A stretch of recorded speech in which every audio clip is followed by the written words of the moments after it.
FIFA world cup, সেটা আপনারা জানেন। এখন আমরা যে জিনিসটা দেখছি সেটা হচ্ছে যে এই ফিফা ওয়ার্ল্ড কাপের প্রতি মানুষের এক ধরনের আসক্তি রয়েছে। সেটা শ্রেণী, ধর্ম, বর্ণ, বয়স, সব সব কিছু উপেক্ষা করে। যেমন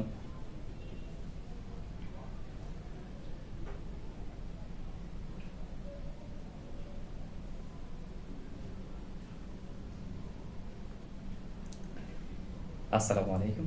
এখন যে সময়টা চলছে সেটা হচ্ছে ফিফা ওয়ার্ল্ড কাপের একটা মৌসুম, এবং এই ফিফা ওয়ার্ল্ড কাপ বা ফুটবলের প্রতি শ্রেণীভেদে সব ধরনের মানুষের একটা আসক্তি আছে, বা সব মানুষই হচ্ছে এই খেলাগুলো দেখেন। যেমন আহ, নারী, পুরুষ, শিশু, জোয়ান, বৃদ্ধ, হিন্দু, মুসলিম, আমরা যাই বলি না কেন, একেবারে সর্বস্তরের মানুষ কোনো না কোনোভাবে এই খেলার সাথে, ফিফা ওয়ার্ল্ড কাপের সাথে হচ্ছে প্রত্যক্ষ অথবা পরোক্ষভাবে জড়িত।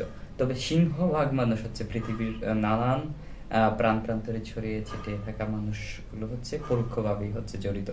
তবে এই যে খেলা, এই খেলার মধ্যে জড়িত থেকে এখন আমাদের একেবারে সমাজের এলিট শ্রেণী থেকে একেবারে নিম্ন শ্রেণী পর্যন্ত সকল মানুষের মধ্যে এটার একটা হচ্ছে প্রভাব পড়ছে।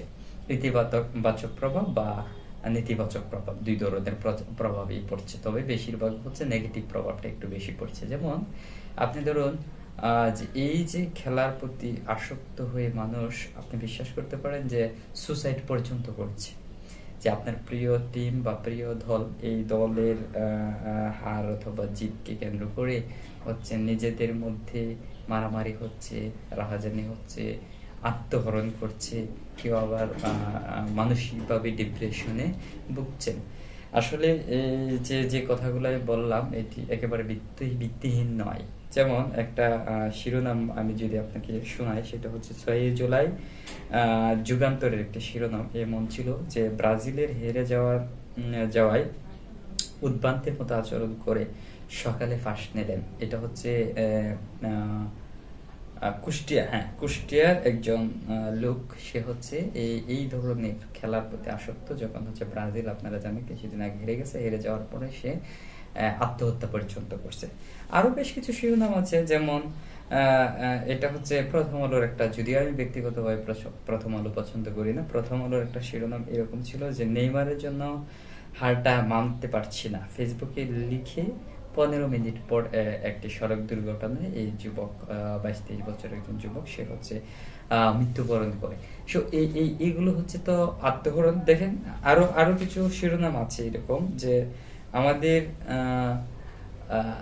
সুনামগঞ্জে একটা শিরোনাম হয়েছে এরকম, সুনামগঞ্জে যে একজন ভ্যান চালক, সে হচ্ছে যখন আর্জেন্টিনা হেরে যাওয়ার একটা উপক্রম ছিল, পরে আবার প্রায় তারা 13 মিনিটের মধ্যে আবার তারা ব্যাক করতে পেরেছে, অর্থাৎ 3টা গোল দিয়ে। সে হচ্ছে আর্জেন্টিনার একদম ফ্যান, মানে খুব ভ্যান চালক। সে এই যে জয়, পরবর্তী হেরে যাইতে যাইতে যখন জয় চিনে নিয়ে আসছে, এই জয় উদযাপন করতে সে অতিরিক্ত জর্দা খেয়ে তারপরে হচ্ছে সে মারা গেছে। এই যে এগুলো তো হচ্ছে আমাদেরকে আসলে কষ্ট দেয়। এটি হচ্ছে সমাজের মানুষের মধ্যে, যে সর্বস্তরের মানুষের মধ্যে এটার একটা নেগেটিভ প্রভাব, এই খেলার নেগেটিভ একটা প্রভাব পড়েছে। তারপরে তো হচ্ছে আত্মহরণের পাশাপাশি মানসিকভাবে আমরা একেবারে সিংহভাগ মানুষ মানসিকভাবে ডিপ্রেশনে পড়ে থাকি। যেমন কিছু কিছু দেখেন, আমার এখানে একটাই আছে, যেমন কবি নজরুল ইসলাম বিশ্ববিদ্যালয়ের 2জন শিক্ষার্থী, যে ব্রাজিলের হেরে যাওয়ার পরে এই 2জন শিক্ষার্থী কি করলো, অজ্ঞান হয়ে গেল, স্ট্রোক করার মতো একটা অবস্থা, তখন হচ্ছে তাদেরকে হসপিটালে নিয়ে গেছে। এই হচ্ছে সার্বিক প্রভাব। এখন আসলে এই যে চলতি ফিফা ওয়ার্ল্ড কাপের প্রতি আমাদের শ্রেণী, বর্ণ, বয়স, ছোট বড় একেবারে সবাই ঢালাওভাবে হচ্ছে আসক্তি হয়ে গেছে, অতিরিক্ত আসক্তি হয়ে গেছে। আসলে এর ফলে যেই ক্ষতিগুলো হচ্ছে সেটা একেবারেই অপূরণীয়। যেমন আমাদের নিজেদের কাজ, প্রত্যেকটা মানুষের হচ্ছে কিছু না কিছু কাজ থাকে, কর্ম থাকে, আমরা সেই কাজে নিজেরা হচ্ছে ফোকাস করতে পারছি না। অর্থাৎ এই যে অন্য কোনো একটি দলে হারলো অথবা জিতলো, এই হার অথবা জিতকে আমি নিজের মনে করে তারপরে হচ্ছে নিজেকে দুশ্চিন্তাগ্রস্ত অবস্থায় ফেলে দেই, নিজের উপর একটা চাপ বা ব্যর্থতার বোঝা আমরা চাপিয়ে দিই। এটা হচ্ছে আসলে নিজের উপর একটা বর্বরচিত সিদ্ধান্ত ছাড়া আর কিছুই নয়। আমরা পাশাপাশি এই যে একটা দুশ্চিন্তার কারণে হচ্ছে প্রায় সময় দেখা যাচ্ছে খাওয়া দাওয়া হয় না ঠিকভাবে, তারপরে হচ্ছে ঘুম হয় না ঠিকভাবে, যে কারণে আমরা মানসিক এবং শারীরিক দুইভাবে ক্ষতিগ্রস্ত হই। এখন আসুন এই যে আমাদের যে একটা কি হলো, একটা অতিরিক্ত আসক্তি হয়ে পড়লাম, এই অতিরিক্ত আসক্তি থেকে বেরিয়ে আসার জন্য আসলে কোনো রাস্তা বা কোনো পথ আছে কিনা, আসুন তেমন দু একটি পয়েন্ট আমরা তুলে ধরার চেষ্টা করি, যেগুলো থেকে আমরা এই অতিরিক্ত আসক্তি থেকে বেরিয়ে আসতে পারবো। যেমন কিছু কাজ আমরা ব্যক্তিগত জায়গা থেকে কিছু কাজ বা কিছু অভ্যাস আমরা নিজেদের মধ্যে করব, পাশাপাশি হচ্ছে সামাজিকও একটু দায়বদ্ধতা আছে এই অতিরিক্ত আসক্তি থেকে বেরিয়ে আসার জন্য। তন্ময় আমাদের ব্যক্তিগত যে অভ্যাস আমরা একটু পরিবর্তন করতে পারি, সেটা হচ্ছে যে অতিরিক্ত আসক্ত হওয়া যাবে না কোনো দলের মধ্যেই। কোনো দলে হারও অথবা জিতো, এটার এই দলের প্রতি বা কোনো প্লেয়ারের প্রতি আমাদের অতিরিক্ত আসক্তি কোনোভাবেই হওয়া যাবে না। দ্বিতীয়ত হচ্ছে ভালো লাগলেই কোনো দলকে একেবারে নিজের দল হিসেবে ভাবনা চিন্তা করা যাবে না বা কল্পনা করা যাবে না। আপনি আসলে ওই দলের কেউ না, বা ওই দলও আপনাকে ওইরকম ভাবে চেনে না, এটা আপনার দল না। যখন আপনি কোন একটা দলকে আপনার নিজের দল হিসেবে অন্যের কাছে জাহির করছেন বা নিজের দল হিসেবে কল্পনা করছেন, তখন এই দল যখন হেরে যায়, তখন এই হারার ব্যর্থতাটা হচ্ছে আপনি নিজের স্বেচ্ছায় নিজের মাথায় নিয়ে নিয়ে ঘুরেন। এতে করে আপনি হচ্ছে একটা মানসিক চাপ বা প্যারার মধ্যে থাকেন। তারপরে হচ্ছে আরেকটা কাজ আমরা করি, যে নিজেকে যে আমি ওই দলের বা আমি ওই প্লেয়ারের সবচেয়ে বড় ভক্ত বা সবচেয়ে বড় সাপোর্টার, সবচেয়ে বড় সমর্থক ইত্যাদি বলে অন্যের কাছে জাহির করি। এটা কখনো করা যাবে না। এটা করলে পরে হচ্ছে যে তখন এই দলটাকে আপনার হিসেবে আপনি এবং আপনি ওই দলের সর্বোচ্চ কোনো কিছু ওই রকম বলে যখন অন্যের কাছে জাহির করছেন, তখন আপনার ব্যর্থতার পরে বা ওই দলের ব্যর্থতার পরে এই ব্যর্থতাটাকে অন্যরা আপনার ব্যর্থতা হিসেবে আপনাকে বারবার নিয়ে টল করে। তখন হচ্ছে আপনার আপনি অতিরিক্ত ডিপ্রেশনের মধ্যে পড়ে যায়।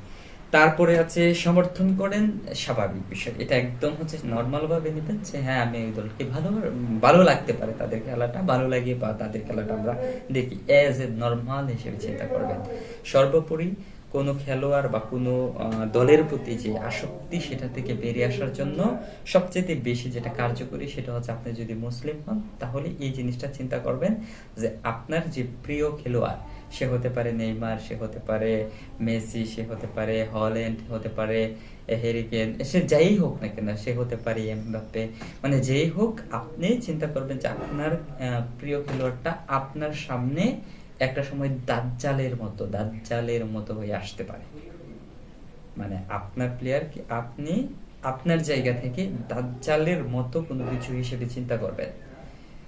আমি আবারও বলি, আপনার প্রিয় প্লেয়ার বা প্রিয় খেলোয়াড় মেসি, নেইমার, এমবাপ্পে, হল্যান্ড, এটা হতে পারে হ্যারি কেন, যাই হোক, তাকে আপনি আপনার জায়গা থেকে দাজ্জাল হিসেবে কল্পনা করবেন। কারণ আমরা জানি যে শেষ জামানায় আমাদের এই পৃথিবীতে দাজ্জাল আসবে, দাজ্জাল এসে আমাদেরকে হচ্ছে বিপদে নিয়ে যাবে। আপনি সেই জায়গা থেকে একটু এইভাবেও চিন্তা করেন যে সে দাজ্জালের মতো করে আপনার সামনে বা আপনার আশেপাশের বন্ধু বান্ধবদের সামনে প্রেজেন্ট হবে। তাইলে পরে গিয়ে যে আমরা বৃহৎ একটা ফেতনা তৈরি হয়, সেই বৃহৎ ফেতনা থেকে বেরিয়ে আসতে পারবো। একটু দেখুন, হ্যাঁ এটাই, এইখানে দেখেন যে এই লোকটা কি বলছে, যে এই লোকটা একদম বলছে যে সে মেসি মুসা হয়ে এসেছে। এটা আসলে একজন মুসলিম হিসেবে এটা আসলে একেবারে নিন্দনীয় কথা।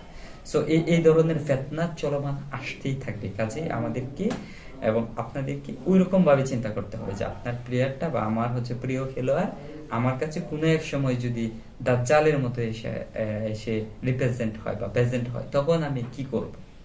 এই ধরনের চিন্তা ভাবনা করলে আপনার অতিরিক্ত আসক্তি থেকে বেরিয়ে আসতে পারবেন।